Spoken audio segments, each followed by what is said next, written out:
Salut les phytophanes. Alors aujourd'hui une vidéo un petit peu spéciale où je vais vous parler des galères et plus particulièrement de mes galères à moi cette année au potager.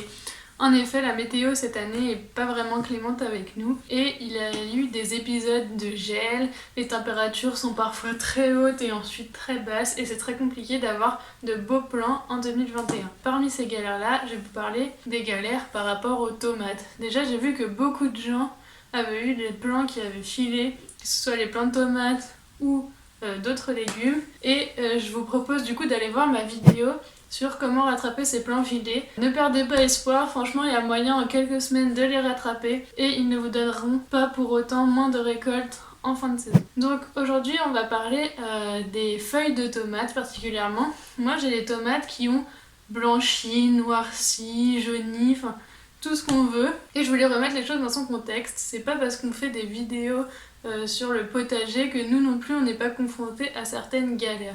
Donc en première partie je vous parlerai des tomates.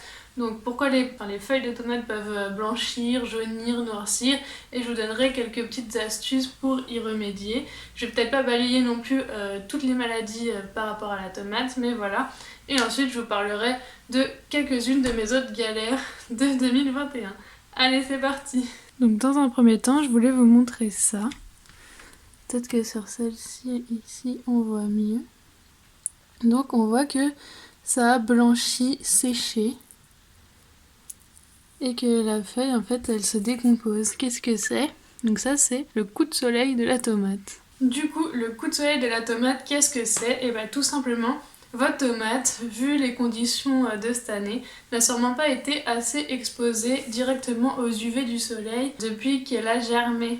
Et en fait, le fait de l'avoir maintenue longtemps derrière une vitre ou dans une serre qui n'est pas exposée directement aux rayons du soleil, ça fait que quand vous la placez d'un coup à l'extérieur, elle n'est pas habituée, elle n'est pas capable de résister aux UV directs du soleil et du coup les feuilles vont se mettre, comme vous avez vu, à blanchir et à sécher et en fait ça va être un petit peu problématique pour la plante si elle est jeune. Si elle est un peu plus avancée, je pense qu'elle pourra résister, mais le mieux ce serait quand même de la rempoter, de changer le terreau et de bien l'arroser pendant plusieurs semaines. Le mieux c'est quand même d'acclimater ces tomates, ce que je n'ai pas fait, donc c'est pour ça que je vous en parle. Le mieux c'est de les acclimater à la lumière extérieure. Donc quand il commence à faire beau, vous les sortez petit à petit, pas au soleil direct, d'abord à l'ombre ou à la mi-ombre, quelques heures par jour, puis vous commencez petit à petit, tout ça sur une dizaine de jours, à exposer vos tomates de plus en plus souvent. Et comme ça vous allez pouvoir acclimater vos tomates, elles vont grossir, grandir sans pour autant que le feuillage s'abîme. Voilà, donc ça c'est la première clé. Ensuite, il est possible qu'il y ait des taches blanches sur vos feuilles de tomates. Là, c'est pas un coup de soleil, c'est sûrement une maladie type mildiou que vous retrouvez généralement sur les cucurbitacées, mais qui n'est pas impossible de retrouver sur les feuilles de tomates. Et là, ça ne vous fera pas pareil, ça fait plus un dépôt blanchâtre qui part quand on le touche avec le doigt. Et ça, on peut le traiter de manière naturelle. J'ai vu des tests, par exemple, avec du lait. Regardez les vidéos des autres youtubeurs qui font du potager et vous trouverez sûrement des méthodes naturelles pour remédier au mildiou. Sur ces plants-là, à l'inverse, la feuille de tomate est devenue noire. Donc ça, c'est autre chose. C'est sûrement dû à une carence en minéraux, peut-être en potassium ou en calcium. Donc je vais vous donner des clés pour y remédier. Je vous ai montré du coup les feuilles noires. Donc ça, je vous ai dit, c'est sûrement une carence. C'est pas une maladie, c'est parce que votre terreau peut-être manque de richesse, donc manque de potassium, manque de calcium.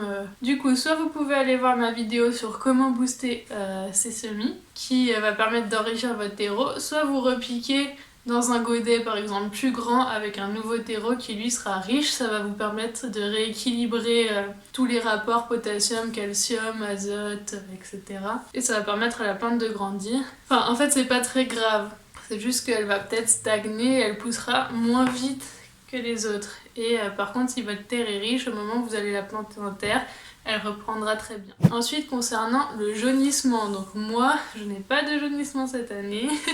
On peut pas tout avoir, hein. Moi j'ai les feuilles blanches et les feuilles noires, c'est déjà pas mal. Si vos plantes jaunissent, c'est sûrement que c'est soit un excès d'arrosage, soit un déficit en arrosage. Donc si vous abusez de l'arrosage, vous allez avoir les feuilles qui vont jaunir parce que les racines ne vont pas être capables d'assimiler l'eau assez rapidement comparé à la quantité, et du coup ça va un peu les noyer et elles vont plus alimenter la plante correctement. Donc là c'est pas la peine. Et le problème inverse, ce serait de ne pas assez arroser, que la plante soit en détresse hydrique, si je peux me permettre, et du coup que les plantes se mettent à faner, à jaunir et à tomber parce qu'il n'y a plus assez d'eau et qu'il faut alimenter le reste de la plante, donc elle va se séparer sûrement des feuilles les plus basses qui vont jaunir et finir par tomber. Voilà, donc ensuite je vais vous parler d'autres petites galères que j'ai eues, donc je vais aller vous montrer ça tout de suite. Autre petit souci du coup avec les salades, donc vous allez voir que les feuilles se sont faites manger. Donc il y en a qui ont survécu, il y a des pots où il n'y a absolument plus rien. Là aussi il y avait un pot mais je l'ai enlevé. Et en fait celles qui sont à l'extérieur sont mangées. Donc en ce moment au potager et même en terrasse ou en balcon, il existe des oiseaux qui viennent grignoter les feuilles de salade et tous les jeunes plants. Là par exemple j'ai perdu quasiment tous mes choux de Bruxelles et ma courge loufa que j'avais réussi à faire pousser. Voilà, donc je vous conseille de couvrir vos plants avec un filet, des arceaux, etc. Parce que sinon vous risquez de perdre vos récoltes. Dernière galère, je sais pas si vous voyez, mais là il y a plein de moucherons qui sont décédés. Donc je les ai laissés pour vous montrer à quel point je suis envahie par le moucheron du terreau. Et le problème c'est qu'il va s'attaquer aux racines de mes plantes. Il va pondre des œufs dans le terreau humide et après il y a des petites larves qui vont être blanchâtres un petit peu, qui vont se mettre à grignoter les racines des plantes et du coup à les empêcher de grandir. Donc je vous l'ai dit, la mouche du terreau, ça c'est vraiment quelque chose qui est embêtant quand ça arrive. Moi là je suis envahie et j'en ai pour des semaines parce qu'une mouche de terreau, quand elle se met à devenir vraiment moucheron, c'est que vous avez déjà 6 semaines de retard sur les larves. Donc chaque moucheron va pondre entre 50 et 100 œufs en quelques heures, qui va déposer sur le terreau humide et ensuite les larves vont se mettre à grignoter les racines de vos plants. Et si vos plants ne sont pas déjà un peu grands, ils n'y résisteront pas. Là j'en ai perdu un. C'était une tomate, ça ne l'est plus, elle s'est fait grignoter. Si j'enlève le terreau, je vais sûrement trouver des vers à l'intérieur. Le problème c'est que le traitement il est difficile. Si ça arrive sur vos plantes d'intérieur comme la plante que vous avez derrière moi, ce que vous pouvez faire c'est par-dessus vous mettez une fine couche de sable. Le sable il va pas être très humide et il va pas donner envie aux moucherons de déposer leurs œufs dessus.